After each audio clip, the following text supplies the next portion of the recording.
어려우진 않아. 늘상 해왔던 것들이야. 시험 볼 때도 내 점수 평균 내보고 다 해보잖아.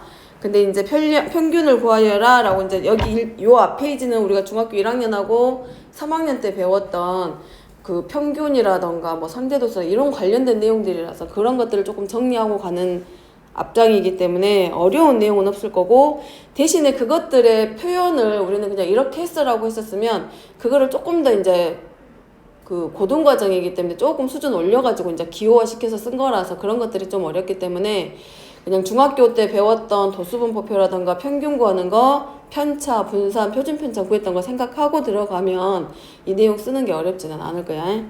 일단은 평균부터 정리하면, 평균은 우리가 알고 있는 게 그거 이제 자료의 총합을 자료의 개수로 나눠줬다.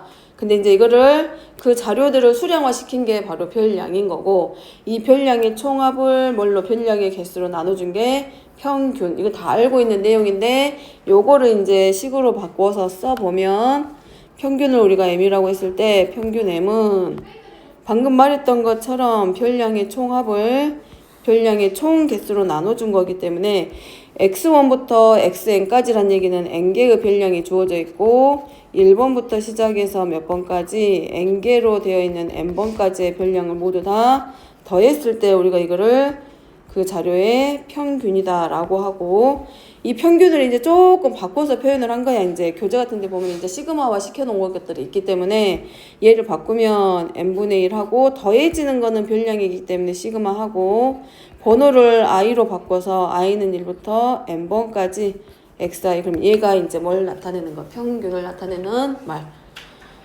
그러니까 말했지? 우리가 알고 있는 내용인데 이거를 조금 더 고급스럽게 그냥 표현해 놓은 것들이니까 아 그렇구나 라고 생각하고 가면 되고, 그 다음에 두 번째는 도수분포표입니다. 도수분포표를 보고 평균을 구할 건데, 지금 여기서 xi는 별량이기는 한데 우리가 중학교 1학년 때 배웠던 도수분포표는 계급과 그 계급의 구간에 따라 나타내지는 자료의 개수를 도수로 놓고 나타낸 게 도수분포표였어.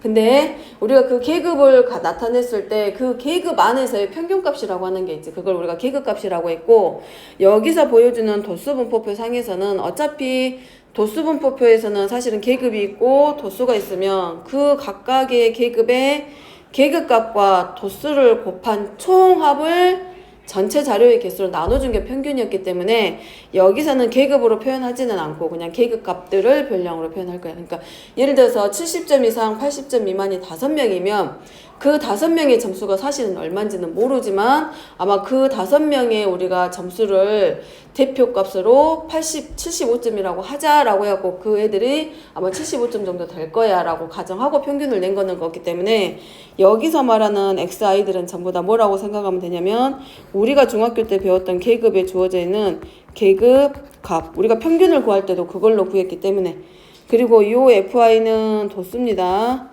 도수. 그러니까 우리가 배웠던 그대로 들어갈 거기 때문에 도수분포표 상에서의 평균은 계급값과 그 계급의 도수의 곱의 합을 자료의 총 개수로 나눠주는 거기 때문에 여기는 x1번 곱하기 f1 더하기 x2 더하기 f2. 그러면 x1이라고 하는 요 계급값을 f1과 곱했다는 얘기는 이 도수의 개수만큼 사실은 더한 거죠. 그거 알고 가면 될 것 같고, 그렇게 해서 총 몇 번까지? n번까지. xn 곱하기 fn. 그리고 이거를 우리가 전체 뭘로?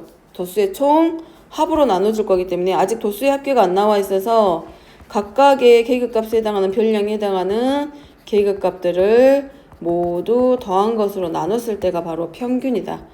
그리고 이거를 이제 우리가 시그마화 시키면 이제 분모는 시그마 해놓고 i는 1부터 n번까지 fi고, 그 다음에 분자는 위에서 쓴 것처럼 시그마 i는 번호를 1로 놓고 i는 1부터 n번까지 곱하기 fi.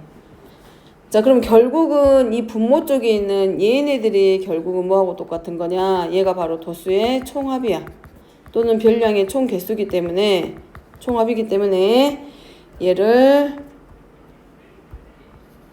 이제 시그마 기호가 2개 들어가 있으니까 요 전체를 라지 n으로 바꿔서 n분의 시그마 i는 1부터 n까지 xi 곱하기 fi. 아니면 i의 n분의 1을 밖으로 꺼내서 시그마 i는 1부터 n까지 xi 곱하기 fi라고 표현할 수 있지. 자, 여기서 보여주는 라지에는 여기서 말하는 이 도수의 총합, 얘네들을 다 더한 게 바로 여기서 말하는 분모에 있는 n입니다. 이제 기억하면 되고, 사실 이것들을 다 다루진 않을 거고, 이제 나오는 것들은 대부분 분산하고 표준 편차들을 이용해서 들어갈 거라서, 자, 그 다음에 이제 삼포도야. 우리가 삼포도는 이미 알고 있지.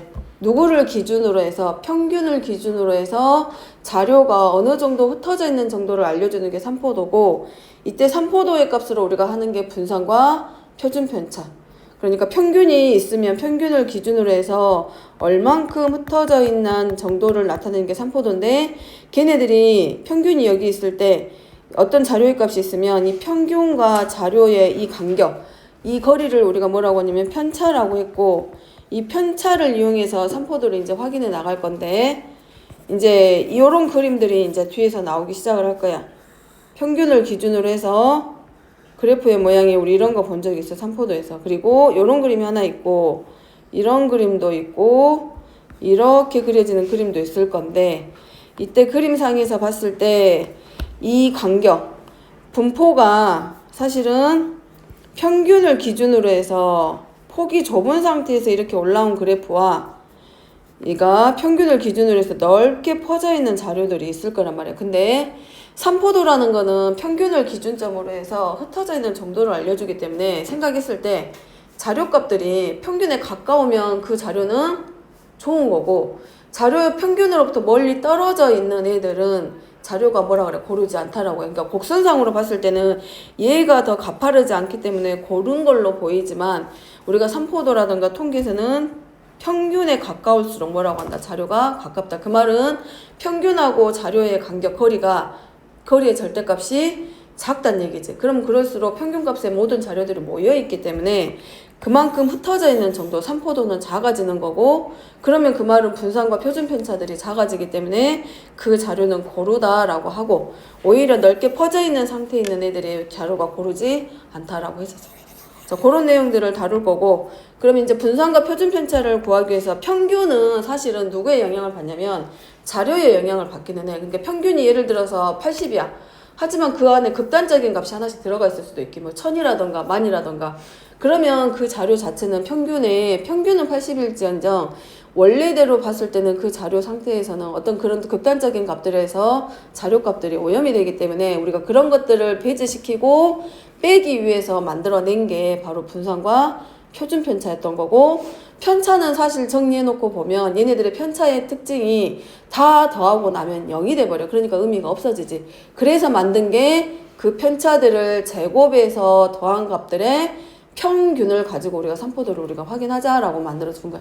거기까지 됐죠? 그래서 이제 그 내용들을 우리가 중학교 3학년 때 이제 배웠던 거고, 이제 그런 것들을 한번 정리해서 분산과 표준 편차 구하는 식을 한 번만 더 정리할게. 이제 정리해보면, 자, 삼포도의 뜻은, 자, 자료의 별량이 누구를 중심으로 해서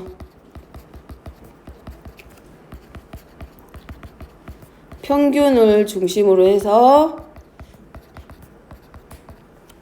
자, 흩어진 정도를 수량화시켜서 수로 나타낸 것을 삼포도라고 한다. 자, 이때 그 삼포도로 많이 쓰이는 거는 표준 편차고, 그 표준 편차를 제곱해서 나타낸 게 분산이야. 그래서 삼포도의 대표적인 것들은 분산과 표준 편차를 이용해서 우리가 삼포도를 확인을 하고, 그 다음에 이제 n개의 별량 x1부터 xn까지의 별량이 있을 때 평균이 m이다. 이때 분산의 정의를 쓰시오. 그러면 여기서 이 시그마가 지금 나타내는 게 사실은 뭐냐면 표준 편차. 그래서 자, 시그마의 제곱이 지금 분산인 거고, 먼저 이거 하기 전에 우리가 뭘 먼저 평균으로부터서 흩어진 정도이기 때문에 그거를 확인하는 게 바로 편차였고, 이 편차의 값은 어디서? 우리가 실수했던 것들, 여기서 배울 때, 삼포도 처음 배울 때 실수한 게 있었어. 평균에서 별량을 빼가지고 많이 틀렸는데, 편차는 별량에서 평균을 뺐을 때의 값을 편차라고 하고, 이 편차의 특징은 편차의 총합은 항상 얼마이다? 0이다.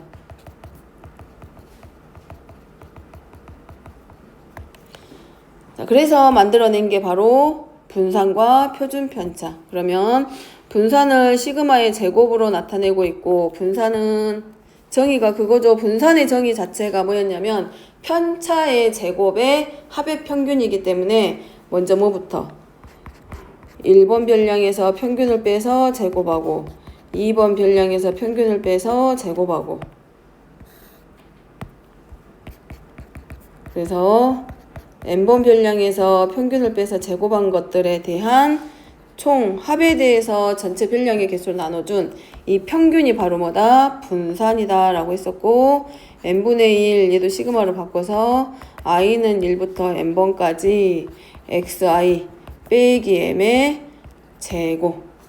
자, 이거를 이제 우리가 편의상 분산의 정의식이다. 이거는 분산의 정의에 의해서 만들어진 식이기 때문에 분산을 나타내는 식 중에 정의식이라고 놓고, 이제 두 번째는 이 식을 약간 변형시켜서 나오는 식인데, 통계단원 할 때 대부분 많이 쓰이는 거는 이제 2번식. 실제로 쓰이는 건 2번식. 많이 쓰이는 거는 이거는 이제 분산의 정의대로 가는 거고, 이 3번의 경우는 똑같은 분산을 나타내는 식인데 얘를 그냥 뭐 해준 거 한 번 더 정리시켜 준 거고, 여기서 정리할 거는 사실은 어디밖에 없냐? 분자밖에 없어. 그래서 분자를 좀 정리를 해가지고 분산의 변형식을 만들 건데, 자, 여기를 뭘로 바꿔줄 거냐? 자, 위에서 만들어 놓은 식에서 분자를 전부 다 전개를 할 거야. 그러면 n분의 해가지고 얘 보면 x1 제곱, x2 제곱 해서 xn의 제곱까지 나오기 때문에 x1의 제곱, x2의 제곱, x3의 제곱 해서 n번까지의 제곱 하나. 자, 이 완전 제곱식을 풀 거라서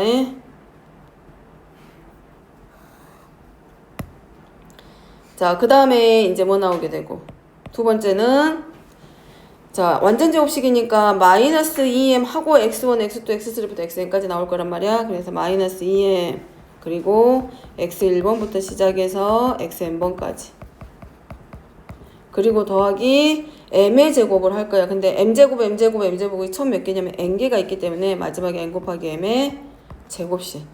자, 정의식에서 만들어진 식을 전개해서 표현한 겁니다. 자, 그리고 이제 나타내면 나눌 거야. 이제 하나씩. n분의 x1의 제곱, x2의 제곱, 땡땡땡 하고 xn의 제곱, 마이너스 2m 곱하기 얘도 마찬가지 n분의 1번, 2번, 3번, 4번, n번까지 더하기 여기는 n분의 n 곱하기 m제곱이기 때문에 그대로 m의 제곱. 자, 여기 이제 뭐 보이죠? 자, 요거는 누구고 얘는 뭘까? 자, 앞쪽에 있는 애는 x1번부터 xn번까지가 어떤 자료의 별량이었단 말이야. 근데 그 별량들을 전부 다 뭐했어? 제곱해서 더한 다음에 평균을 낸 거야. 그래서 요 앞쪽에 있는 애들은 별량의 제곱의 평균이라고 쓰면 되지. 별량의 제곱의 평균을 나타내주는 의미고, 그 다음에 이 뒤쪽은 모든 별량, n개의 별량을 n으로 나눴기 때문에 이거는 그냥 주어져 있는 별량의 평균이고, 평균가. 그래서 여기 누구랑 같고 m하고 서로 같고, 그래서 얘네들을 정리시키면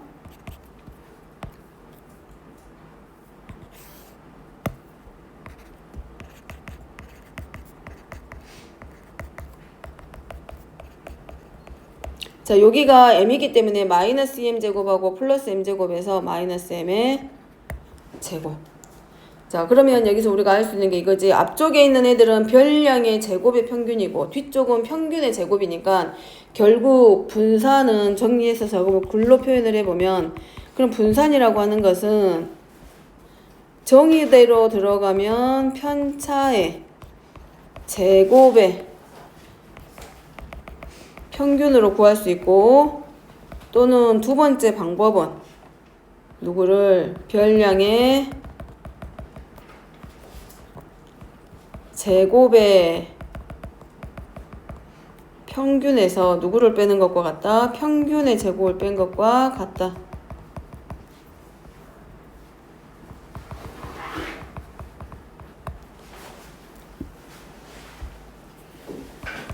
두 가지 방법으로 구할 수 있습니다. 신이야 가야 되냐? 30분. 근데 이제 뒤쪽에 하다 보면은 뭘 더 많이 쓸 거냐면 두 번째 방법. 이 분산의 변형식에 해당하는 요 자리. 얘는 분산의 변형식. 실제로 쓰이는 거는 아마 얘네들이 훨씬 더 뒤쪽에서 많이 다뤄질 거예요. 그러니까 기억하고. 그래서 어쨌든 분산이라고 하는 것은 편차의 제곱의 총합의 평균에서 평균의 제곱을 뺀 것과 같다. 그러면은 결국은 얘는 누구랑 똑같아? 별량의 제곱의 평균에서 편차의 제곱을 뺀 것과 같다. 요 말을 기억을 해놓으면 뒤에서 바뀌어서 나오는 표현들을 좀 더 빨리 이해할 수 있을 거라고 해. 자, 그 다음에 4번은 표준 편차입니다. 표준 편차는 다른 건 아니고 우리가 알고 있는 거 그대로 분산의 뭐야? 양의 제곱근.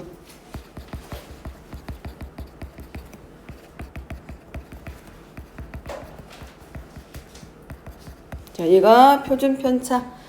자, 1번에 그 다음에 이제 네 번째는 지금 이거는 뭐냐면 별량이 그냥 N개가 쭉 늘어져 있는 상태에서 들어갔었단 말이야. 그러면 이 4번은 어떤 거냐면 이 도수분포표 상에서 만들어지는 분산하고 표준 편차야. 그러면 지금 방금 쓴 얘네들은 뭐가 돼? 각각의 별량이 한 개씩 있는 거야. 그냥 어떤 그냥 예를 들어서 우리가 이제 옛날에 봤던 것처럼 1번, 2번 이렇게 서로 다른 별량들이 N개가 이렇게 쭉 나열돼 있어. 그러니까 이런 애들이 각각 한 개씩 있을 거에 대한 분산인 거고, 도수분포표 상에서 사실은 분산을 구하게 되면 이쪽에 있는 애들은 계급값이긴 하지만 그 계급값을 갖는 애가 한 개씩 있는 게 아니라 한 개 이상 여러 개 있을 수 있잖아. 그럼 그럴 때 어떻게 할 거냐? 그럼 그건 똑같아. 이제 편차는 우리가 뭐에서 똑같이 별량에서 평균을 빼는 것과 똑같은데 도수분포표이기 때문에 별량이 이제 누가 되는 거예요? 계급값이 그냥 별량의 역할을 해주는 거지. 그 다음에 이제 거기다 뭐만 곱해주면 돼? 평균과 똑같이 그만큼에 해당하는 편차를 갖고 있는 도수만큼씩 곱해서 평균을 내면 그게 이제 뭐가 돼? 분산이 되는 거기 때문에 자, 식으로 바꿔서 써보면 누구만 하나 더 들어가게 돼? 도수만.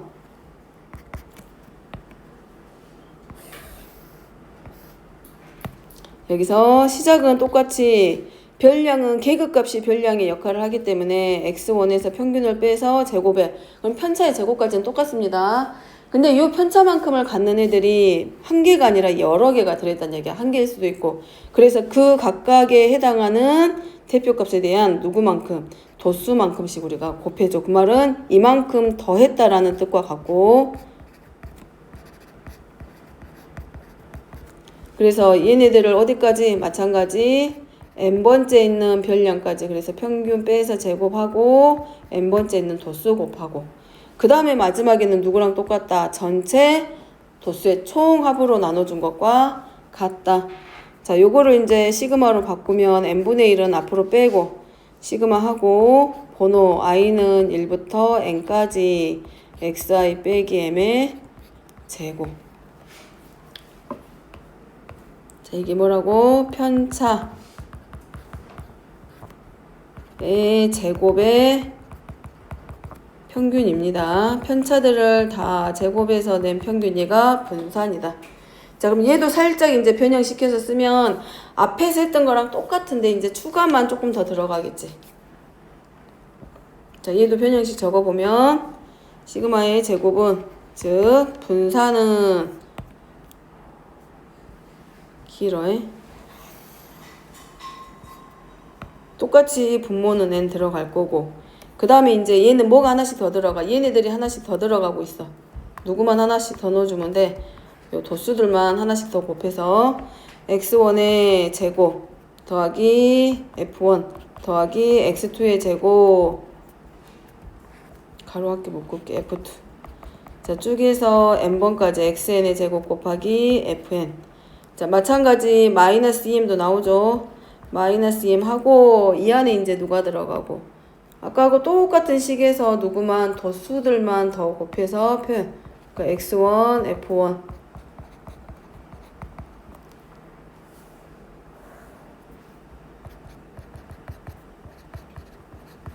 여기까지 하고 마지막에 이제 m의 제곱이 도수만큼씩. 이렇게.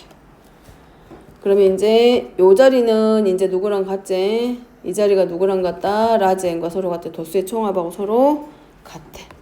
그래서 정리시키면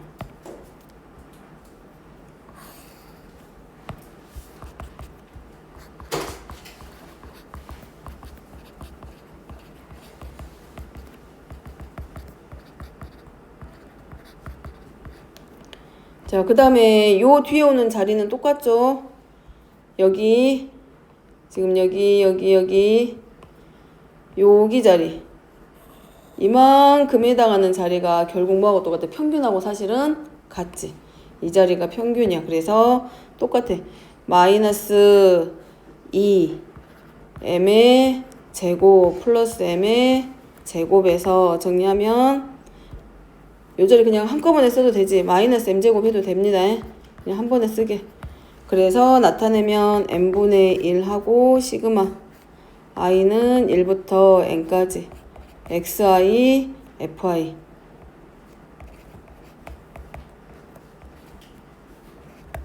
하고 마이너스 m의 제곱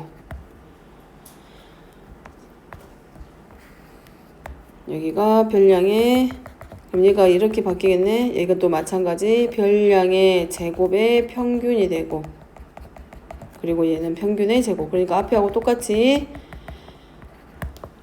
분사는 이제 뭐 해주면 된다. 편차의 제곱의 합의 평균을 구해도 되고 그렇게 해서 푸는 방법 하나.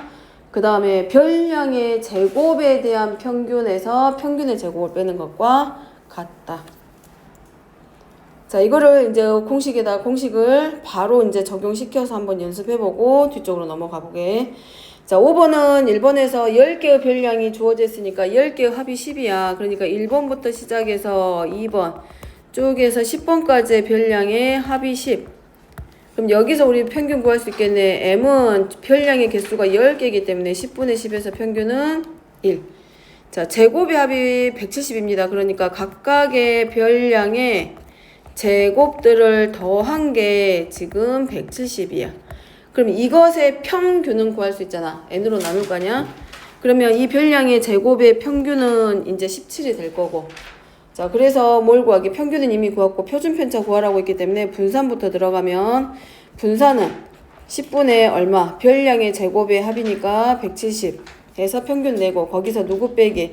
평균의 제곱 뺄 거니까 17 빼기 1에서 16 따라서 표준 편차는 얼마?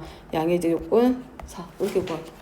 그러니까 이 과정들을 있잖아. 이제 고등학교 때는 다 쓰지 않습니다. 그냥 고등학교 때는 이미 다 편차의 제곱의 평균이 분산인 것도 알고 별량의 제곱의 평균에서 평균을 제곱을 뺀 게 분산인 걸 다 알기 때문에 이런 과정을 다 쓰지 않고 그냥 바로 가져다 써도 절대 뭐라고 하지 않아. 자, 그 다음에 2번의 경우는 평균이 13이니까 별량들 다 더한 게 숨어있는 뜻은 13으로 평균이 13이니까 평균이 지금 13이죠. 그 다음에 평균이 이것들을 전체 뭘로 전체 n개로 나눴을 때 값이 13 표준 편차가 5일 때 그러면 얘네들의 평균 구하란 얘기는 이제 숨어있는 말은 그거지. 사실은 요 말은 누구하고 같다. 별량의 제곱한 거의 2배이기 때문에 얘네들은 x1의 제곱, x2의 제곱, x3의 제곱 땡땡땡 해서 xn의 제곱 얘네들의 뭘 구하는 거야? 평균에다가 곱하기 몇 배 해주는 것과 똑같아. 2배 해주는 것과 서로 같아. 그럼 결국은 이 문제에서는 뭘 찾는 문제야? 다른 거 다 떼고 그럼 주어져 있는 별량의 제곱의 평균이 뭐냐 이거 물어보는 거과 똑같아지지. 그래서 해보면 이미 표준 편차가 나왔기 때문에 우리가 평균을 m을 13으로 놓고 표준 편차가 오니까 분산을 우리가 뭘로 놓고 25로 놓고 그러면 그거였지. 분산은 누구를? 별량을 제곱해서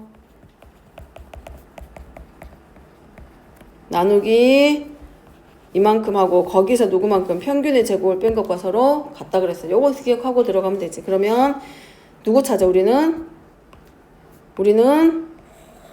얘만 찾으면 끝나죠. 그러니까 해보면 n분의 x1의 제곱부터 나머지는 잘 할 거야. 이제 얘는 누구랑 같다? 분산해서 누구만큼 평균의 제곱만큼 더한 것과 같다. 26 맞나? 아니? 아 잠깐만 평균이 13이제 그럼 얘가 13의 제곱이니까 169에다가 25 더하니까 194 아니? 194 얘네 그러면 이제 우리가 찾고자 하는 거 다 들어갔죠? 자, 요것의 평균이 지금 얼마란 얘기야? 194잖아. 거기다 곱하기 얼마? 2만 하면 되지. 그래서 388. 정리 다 됐어? 이거만 하면 돼. 고치기.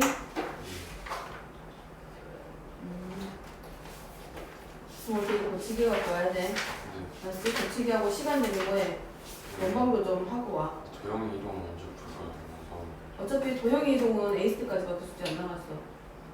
도형 이동으로 숙제 어디까지 나갔지? 에이스트까지는 나왔습니다. 아직 도형 이동 숙제 안 나갔어. 한 번 나갔구나. 100, 한 번 나갔어, 한 번 나가. 300. 여기 나갔어. 도형 이동 해갖고. 도형 이동 해갖고. 그러면 어디까지 나왔어요? 300 몇 번까지 나갔어. 8월 6일 기준으로 443번. 443. 34. 33. 일과학 신인. 네. 시험지 고치기 하고. 자, 이어서 이제 여기서부터가 실제로 이제 통계 단원에서 다뤄지는 내용이 이제 새로운 용어들이 나오기도 하고. 자, 여기 보면 확률 변수라고 하는 게 이제 나오는데 이제 얘네들이 어떤 거냐면 변수야. 변수는 우리가 처음 배우는 건 아니야. 함수에서 x가 변할 때 y의 값이 하나씩 바뀐다 변한다 그러잖아. 그러면 그런 수들을 우리가 뭐라 그래? 변수라고 해. 근데 이 확률 변수는 임의대로 정의가 되기 때문에 여기서 영어가 얘가 쓰인 거야. 여기서 확률을 우리가 알고 있는 거는 이 확률인 거고 여기서 말하는 확률 변수에서 얘는 이렇게 랜덤으로 적어진 이유는 확률 변수를 임의대로 어떻게 잡느냐에 따라서 확률을 대응시킬 때 조금씩 달라지기 때문에 여기서 사용되는 용어는 영어가 확률을 가져다 쓰는 용어는 얘가 되는 거고 이 확률 분포상에서 구해지는 확률의 값은 실제 확률의 값을 가져다 쓰는 거기 때문에 좀 용어가 달라졌어. 그러니까 용어 그냥 용어의 차이니까 그건 그렇게 생각하면 될 거고 그럼 확률 변수가 뭐냐라고 물어봤을 때 어떤 사건이 일어나 우리가 시행을 하잖아. 그럼 뭐가 생겨? 표본 공간이 생기죠. 근데 그 표본 공간이 생겼지만 그 표본 공간을 뭘 기준으로 놓느냐에 따라서 확률은 달라지겠지. 그렇지 않을까? 예를 들어서 동전을 두 개를 던지게 되면 동전을 두게 되면 총 몇 가지가 나와? 4가지가 나와. 그럼 그 표본 공간 안에 들어가는 그런 사건들이 분명히 있을 거 아니야? 앞면 2개, 앞면 하나, 뒷면 하나씩 2개, 2가지 나오고, 그 다음에 뒷면이 2개 이렇게 나오잖아. 2개씩 해갖고 한 가지 나오고. 그러면 그거는 그냥 표본 공간일 뿐이고, 이 확률 변수는 어떤 거냐면 사실은 확률 변수는 이 확률의 변수 x를 뭘 기준으로냐에 따라서 거기에 대응하는 확률의 값은 바뀔 거야, 분명히. 어떻게 놓느냐에 따라서. 그러니까 앞면이 2번 나올 때를 변수로 놓을 거냐 아니면 앞면이 한 번 나올 때를 변수로 놓을 거냐 아니면 앞면의 개수를 변수로 놓을 건지 아니면 뒷면의 개수를 변수로 놓을 건지 그럴 때마다 뭔가 조건이 달라지면 확률의 값도 분명히 달라질 거라냐. 표본 공간은 원래니까 그대로 놔두지만 그 상태에서 조건이 달라질 때마다 확률은 변해. 그러니까 가장 간단한 얘보다 더 쉬운 예로 주사위를 하나 던져. 그러면 우리가 알고 있는 일반적인 주사위로는 1부터 6까지야. 그럼 그 안에 주사위를 던졌을 때, 한 번 던졌을 때 나올 수 있는 사건은 1, 2, 3, 4, 5, 6이란 말이야. 그거는 표본 공간이야. 근데 그 안에서 이제 사건이 발생을 하지. 그럼 그 안에서 뭐 짝수 눈이 나올 때, 아니면 이 이하의 눈이 나올 때, 그럼 걔네들이 방금 말한 이 이하의 눈이 나올 때, 또는 뭐 3의 배수가 나올 때 또는 소수가 나올 때와 아닐 때 나누면 그 조건들이 이제 뭐가 되냐면 확률 변수의 역할을 해주는 거지. 그럼 그거에 따라서 대응하는 뭐가 만들어져? 확률이 생길 거란 말이야. 그래서 사실은 이 확률과 통계에서 확률과 확률 변수 사이에서의 관계는 변수가 뭐냐에 따라서 거기에 나타내지는 확률의 값들이 하나씩 서로 대응 관계를 이루기 때문에 결국은 뭘 만드는 거와 똑같냐면 함수 관계를 만들 때 사용되는 게 바로 확률 변수다라고 우리가 이해를 하면 돼. 뭐 이해를 하고 그 다음부터 이제 사용되는 거는 확률 변수를 네가 만들어가 아니라 우리가 만드는 게 아니라 어차피 우리 문제를 풀 거기 때문에 문제 안에서 확률 변수는 다 주어지니까 아 걔를 보고 누가 확률 변수구나라는 걸 알고 거기에 만들어지는 함수라던가 거기에 대응돼서 나오는 확률값만 우리가 찾아낼 줄만 알면 돼. 그리고 이제 이게 어떤 거냐, 하나씩 하나씩 끊어져서 나오는 상황인 건지 아니면 연속인 상황인 건지 그것만 이제 구분을 하면 되는 거지. 그래서 크게 나오지는 않고 확률 변수는 이제 두 가지로 이제 나올 거야. 여기서 나온 내용은. 그럼 일단은 확률 변수하고 확률 분포라던가 여기서 사용되는 용어들 먼저 정리합니다. 자, 확률 변수부터 적어보면 어떤 시행에서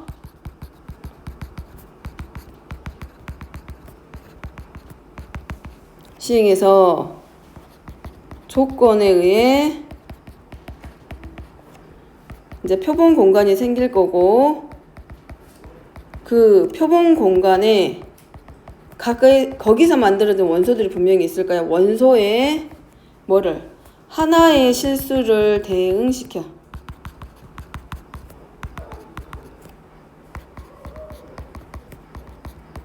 지금 이게 조금 감이 안 잡히기는 하는데 문제를 보면 실제로 아 이게 그거구나 라는 거 금방 알 거고. 자, 여기서 말하는 실수가 바로 확률 변수.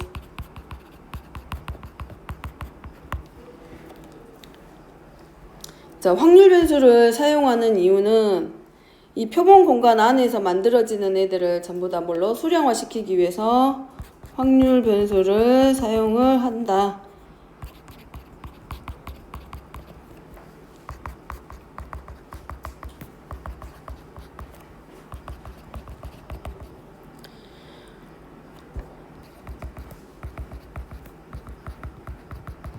여러 사건의 확률을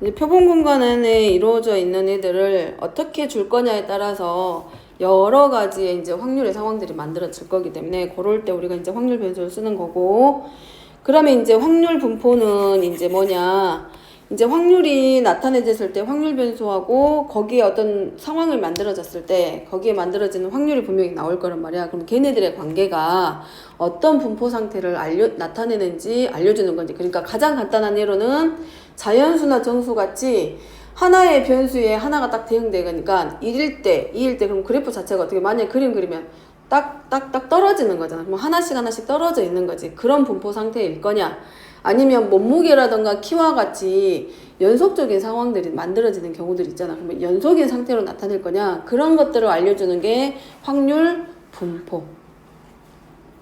그래서 확률 분포는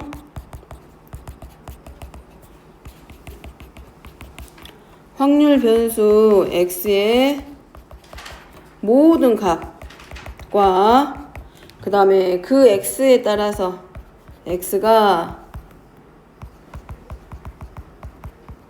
그 값을 그 말은 확률을 만들어낼 때 취할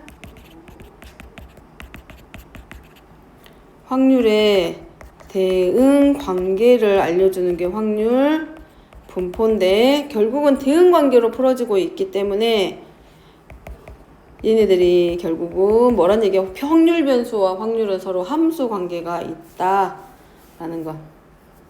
어떤 거냐면 그냥 먼저 잠깐만 기호를 쓰는 거 보여주면, 어떤 확률 변수 라지 x를 잡았는데 요 변수를 우리가 x라고 했을 때 여기에서 대응하는 확률의 값이 뭐 a분의 b다.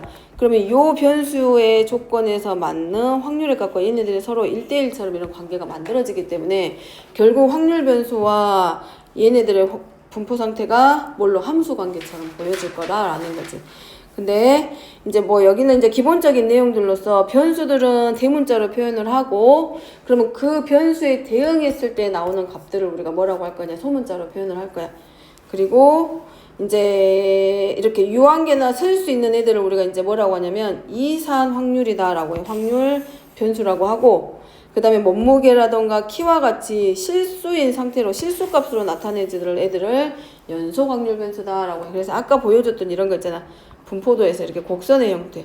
이런 애들은 각각의 변량에 대응하는 함수값들이 촘촘하게 다들어 실수값들. 그러니까 결국은 얘네들이 연속인 상태의 모양이 보여지기 때문에 연속 확률 변수. 두 가지로 이산과 연속. 그럼 첫 번째는 이산 확률을 확인할 건데 걔 하기 전에 이제 변수랑 확률 변수가 어떻게 나타내지고 거기서 나타내는 표랑 그래프랑 뭐 함수 관계도 만들어낼 거야. 그거를 먼저 해보면 한쪽 면에는 1의 눈이 있고 다른 쪽에는 2의 눈이 있습니다. 그럼 그 동전을 몇 개를 2개의 동전을 동시에 던졌어. 그러면 일단은 우리가 알고 있는 건 전체 가지수가 4가지 나올 거라는 건 알아. 그러면 걔를 가지고 이제 먼저 뭐부터 만들어야 돼? 우리가 표본 공간부터 만드는 거야. 그러면 표본 공간을 만들면 1과 2가 써진 거기 때문에 2개를 던졌을 때 둘 다 1이 되거나 1하고 2가 나오거나 2하고 1이 나오거나 2하고 2가 나올 수 있어. 이게 표본 공간이야. 그럼 얘를 어떻게 우리가 변수를 잡아주느냐에 따라서 확률의 방법은 그 확률이 나오는 과정에서 달라지겠지. 그럼 여기서는 확률 변수를 뭘로 놓을 거냐? 여기 줬잖아요. 숫자의 합을 뭘로 놓은 거야?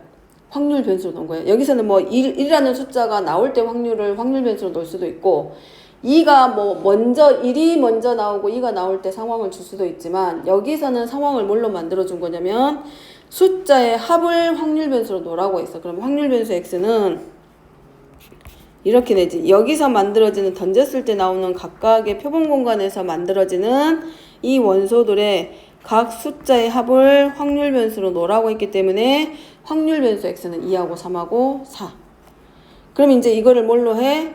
이 확률 변수와 그 변수가 대응할 때 나오는 확률을 표로 나타낸 게 확률 분포표. 분포표는 그냥 간단하게 나타내면 되고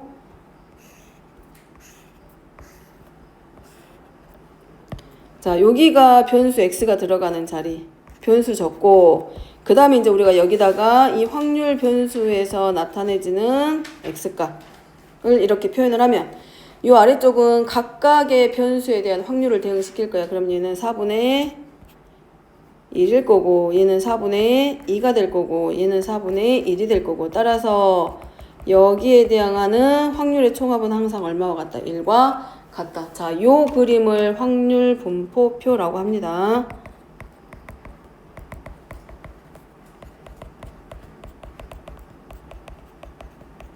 자, 이게 확률 분포표. 그럼 이걸 이제 뭐 하라고? 그래프로 나타내라고 했네. 그럼 그래프 어렵지 않아.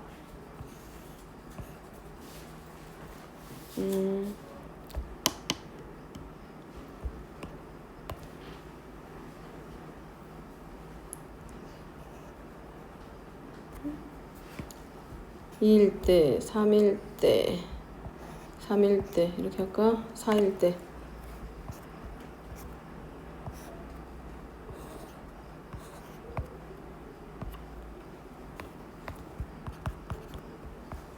이제 대표적인 걸로 얘가 이제 이산 확률 변수이기는 한데 자, 여기 아래쪽은 확률 변수를 나타낼 거라서 2일 때와 3일 때와 4고 2일 때랑 4일 때 확률이 4분의 1 3일 때가 4분의 2 그럼 얘네들을 대응시킨 그래프 그릴 거 아니야. 근데 점으로 표현하면은 그 점은 큰 의미가 없기 때문에 우리가 뭘로 표시하냐. 이제 이 확률 분포표에서 만들어지는 그래프는 이 확률 변수와 확률 사이에서의 관계를 이렇게 선으로 표시를 해주면 돼. 그럼 얘네들이 지금 어떻게 돼? 확률들이 변수들이 자연수로 만들어지면서 얘네들의 그래프가 연속인 그래프가 만들어진 게 아니라 떨어져 있지. 그러니까 이런 애들이 바로 뭐가 되냐면 이산 확률 변수라고. 이런 애들이 바로 이산 확률 변수. 그 다음에 이제 얘네들을 이렇게 만들었으면 그 다음에 아까 말했던 것처럼 변수와 확률의 관계가 함수 관계로 대응이 된다라고 했기 때문에 그러면 얘네들을 함수로 표현할 수도 있다라는 거지. 그럼 이제 이거는 자기가 어떻게 만드냐에 따라서 달라지기는 하는데 이 경우에 확률은 이렇게 써도 돼. 확률 그 변수하고 확률하고의 관계를 나타내는 함수식을 두 가지로 4분의 1이 나올 때와 4분의 2가 나올 때 두 가지 경우이기 때문에 첫 번째는 4분의 x-를 해가지고 x가 얼마일 때? 1일 때랑 x가 2일 때랑 3일 때로 표현을 하고 그 다음에 x가 맞나? 응. 그 다음에 x가 4일 때는 4분의 하고 5분의 5 빼기 x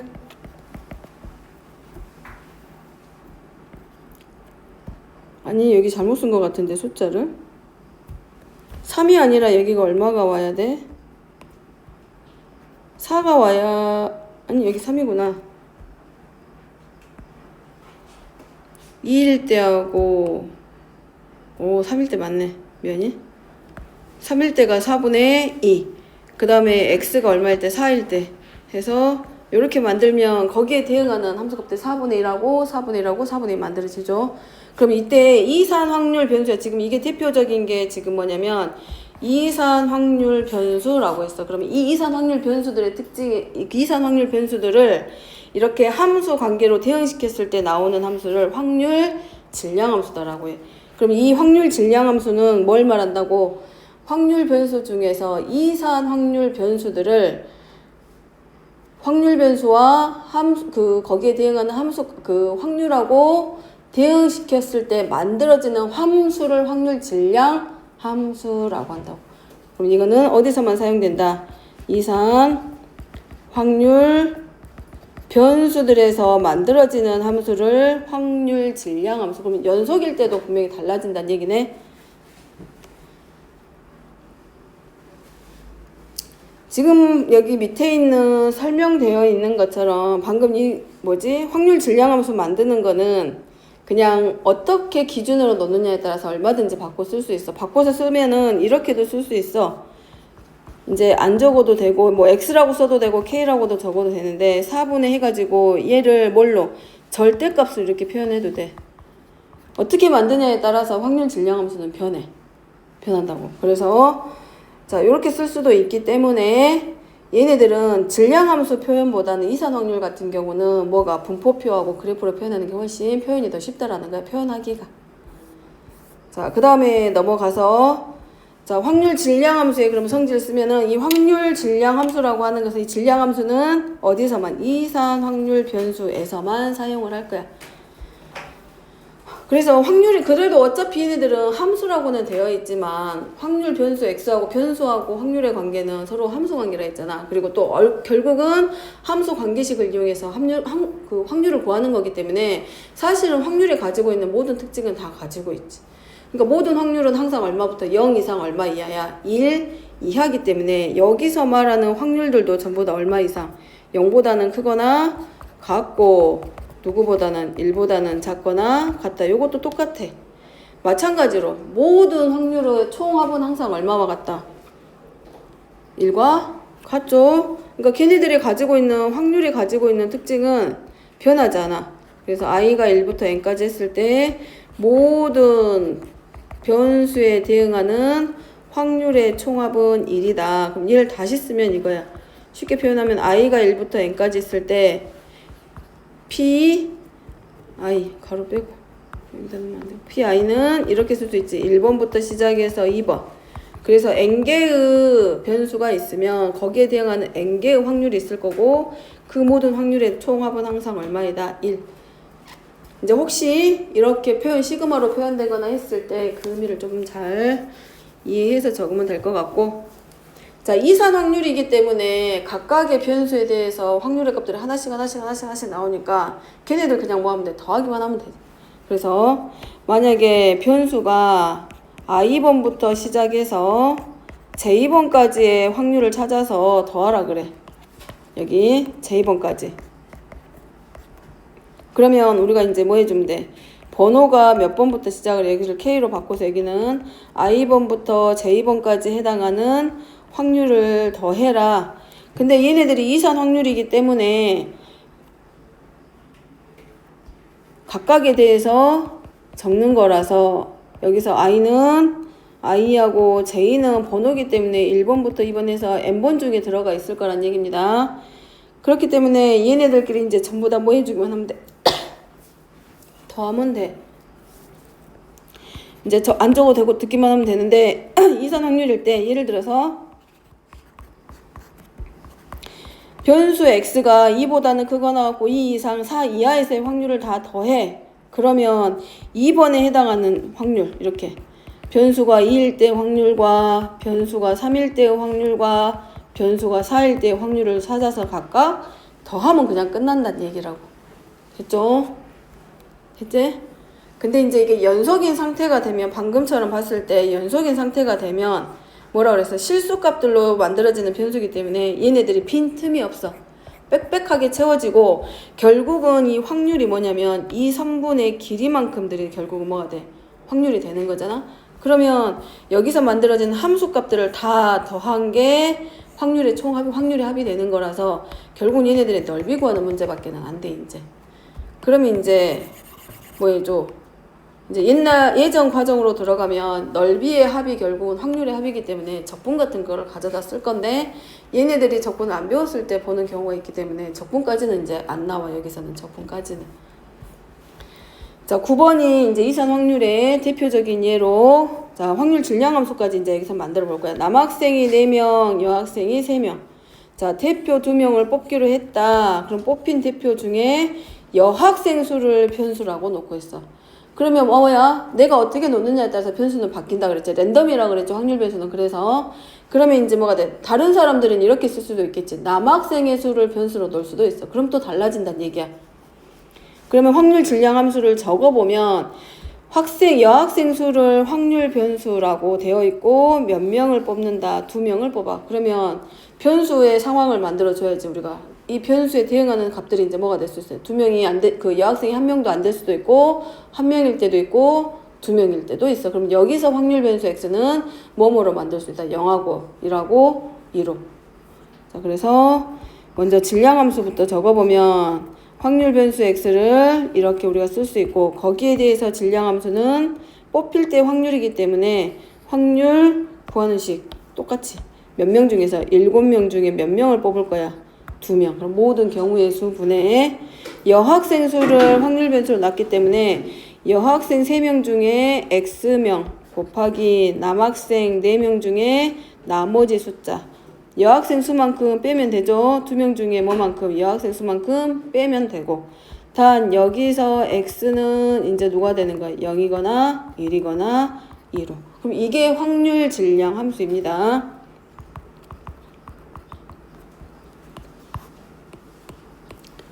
요 식이 바로 이 문제에서 말하는 확률 질량 함수. 자, 이렇게 구해지는 경우는 구해놓고 시작을 하면 오히려 훨씬 구하기 쉽지. 그래서 확률 분포표를 만들기 위해서 x가 0일 때 그러면 7c 2분의 3c 0 곱하기 4c 2. 그럼 요때 확률이 7분의 2. 그 다음에 변수가 1일 때 그러면 7명 중에 2명 뽑는데 여학생이 몇 명일 확률? 1명일 확률. 그럼 7c 2분의 이 함수에다 그대로 대응 3c1 곱하기 4c1. 그래서 7분의 4. 그 다음에 여학생이 2명일 때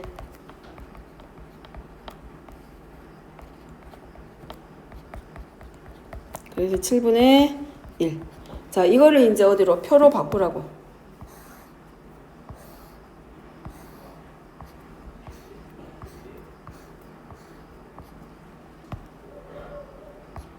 (0일 때) (1일 때) (2일 때) 그리고 총합계 확률은 1. 그 다음에 거기에 대응하는 확률은 7분의 2, 7분의 4, 7분의 1. 자, 얘가 이제 뭐가 되고 확률 분포표.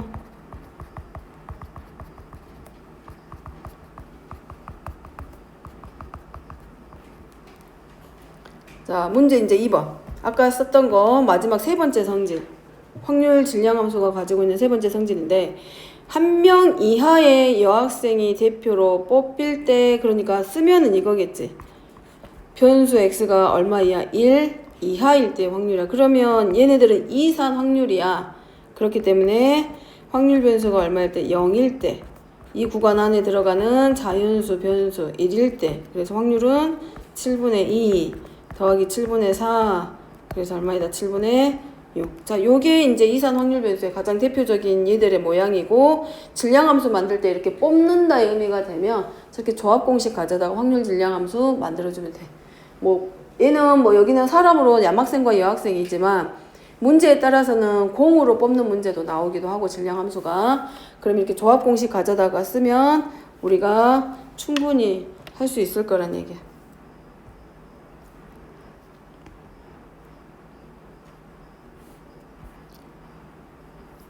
뒤에부터는 식이 좀 어려워지고, 일단 오늘은 개념 수업은 여기까지 일단이 오늘 여기까지 하고, 그 다음에 두 번째 시간에 잠깐 여기 문제들 간단한 것들 좀 풀어보고, 그 다음에 지난번에 확률 숙제문 해온 거 좀 정리하고 넘어가게. 일단 먼저 좀 쉬게. 10분만 쉬었다.